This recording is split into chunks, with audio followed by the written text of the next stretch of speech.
আসসালামু আলাইকুম প্রিয় ভিউয়ার্স অনলাইন এক্সপেরিমেন্ট থেকে সবাইকে স্বাগতম। প্রিয় শিক্ষার্থীবৃন্দ, তোমরা যারা 2025 সালে এসএসসি পরীক্ষায় পাশ করে কলেজে ভর্তির জন্য অপেক্ষায় রয়েছো, তোমাদের জন্য দারুণ সুখবর। কারণ ইতিমধ্যে তোমাদের ভর্তি শুরু হয়ে গেছে। গত 24 তারিখে জানানো হয়েছিল যে 30 তারিখ থেকে ভর্তি শুরু হবে। তো সেই 30 তারিখ থেকেই অলরেডি ভর্তি শুরু হয়েছে। কিছুটা পরিবর্তন আনা হয়েছে পেমেন্ট পদ্ধতিতে এবং আবেদন পদ্ধতিতেও কিছুটা পরিবর্তন আনা হয়েছে। তো সম্পূর্ণ প্রশ্ন উত্তর তোমরা এক ভিডিওতে পেয়ে যাবে এবং কোনো প্রকার ভুল ত্রুটি ছাড়াই তোমরা কিভাবে ঘরে বসে অনলাইনে আবেদন করতে পারবে, কলেজে যাওয়ার এবং কি কোথাও তোমাকে যেতে হবে না, তুমি নিজেই নিজের আবেদন করতে পারবে। এই কাজটি করার জন্য অবশ্যই মনোযোগ সহকারে সম্পূর্ণ ভিডিওটি দেখার অনুরোধ রইল। তাহলে আর কথা না বাড়িয়ে চলে যাচ্ছি আমরা মূল কাজে। কলেজে ভর্তির জন্য আমরা যে কোনো সার্চ ব্রাউজার থেকে সার্চ করব 11classadmission.gov.bd বা 11 class admission লিখে সার্চ করলে প্রথম যে সাইটটি আসবে সেই সাইটে আমরা চলে যাব। সাইটে যাওয়ার পরে আমাদের সামনে এরকম একটি পেজ চলে আসবে, সেখানে আমাদের লগ ইন করতে হবে।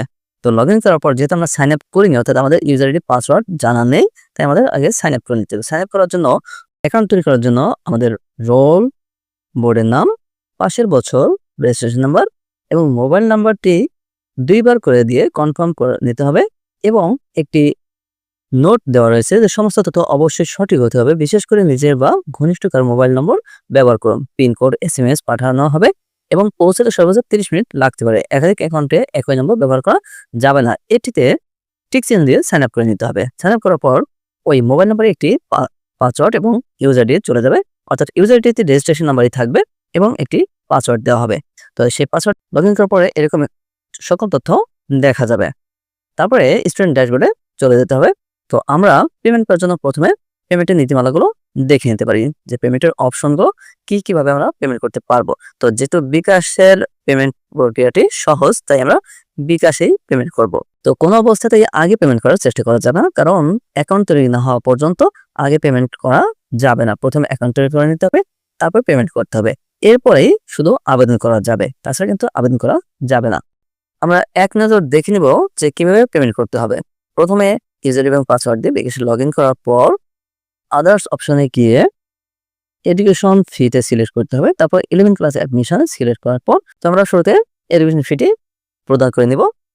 বোর্ডের নাম, পাশের বছর, রোল নাম্বার এবং মোবাইল নাম্বার এন্ট্রি করে আমরা পেমেন্টটি সম্পূর্ণ করব। এখানে 220 টাকা পেড করতে হবে, সাথে 3 টাকা অনলাইন চার্জ কেটে নিবে। হয়ে গেল পেমেন্ট করা। আমরা আবারও চলে আসলাম ড্যাশবোর্ডে। এখানে আসার পরে বাম পাশে সিলেক্ট করে টিক মার্কে অর্থাৎ পেন্সিলের মতো যে আইকনটি রয়েছে সেখানে সিলেক্ট করে আবেদন করুন এটিতে সিলেক্ট করতে হবে। এরপর আমরা যে বোর্ডের অধীনে আবেদন করব সে বোর্ডের নাম, জেলা, থানা চয়েস করার পরে এখানে যতগুলো কলেজ রয়েছে সকল কলেজ এখানে দেখা যাবে। তো সেখান থেকে আমি যে কলেজে চয়েস দিব সেই কলেজগুলো এখান থেকে আমাকে বাছাই করে নিতে হবে।